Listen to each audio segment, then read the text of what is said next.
کیو پکې دا ده الله تعالی فرمایي لا تلبسوا الحق بالباطل حق او باطل سره مه ګډوډوئ.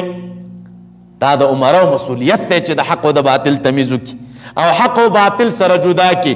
هر کلم چې د یو نظام د منځ نه د حق او د باطل تفکیک لاړ بس پوښه چې نظام تلی دی. بل مسؤلیت د نظام دا دی د بقا د خلافت د پاره اساس و بنیاد لا تکتموا الحق.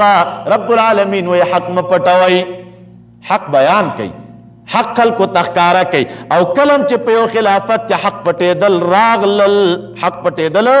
راغلل بس پوښه چې قصه تللې ده د منځه.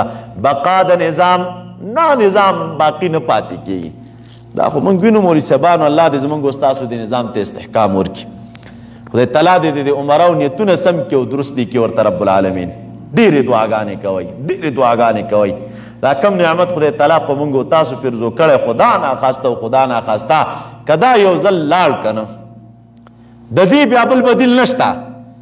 خو لیکن شتونې څه شی دی؟ دعا ورته کوي چې رب العالمین د مشرانو نیتونه سم کړي او الله تعالی د دوی دا دنیوي خواهشات د دوی د زړونو نه رفع کړي او ځایلی کړي. خو موږ ته خو معلومه ده که نه، خو ګورو خوا د مدرسې ما غوندې د مدرسې محتمم به و.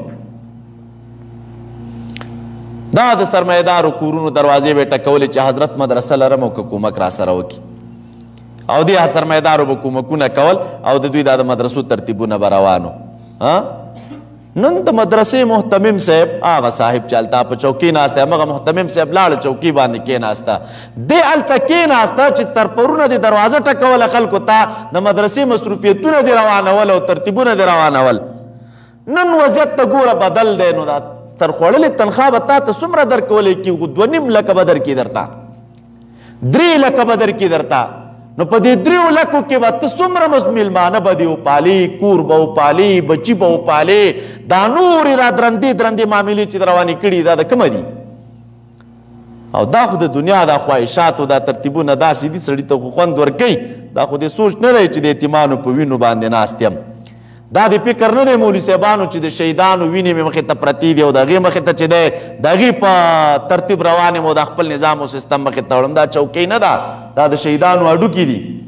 او دا مولوي صاحبانو دا نعمتونه او بنګلې نه دي، دا د شهیدانو او د یتیمانو کورونه دي او د هغې قبرونه دي. نو چې دا لحاظ وکړي انسان او د خپل نظام ته په درسته باندې وګوري نو سبحان الله تعالی به نظام ته بقا ورکړي. او که داسې مخته کېدل وو چې ورځ په ورځ صاحب خېټه غټېږي او خواهشات ډېرېږي او یو ځان دې پې ولیوله مخته که سبا به پیدا کړي ورته چې پیدا نه کړي ګزاره دې نه کېږي.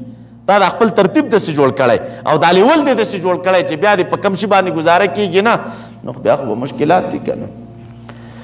راځئ ورپسې نو لا تکتموا الحق.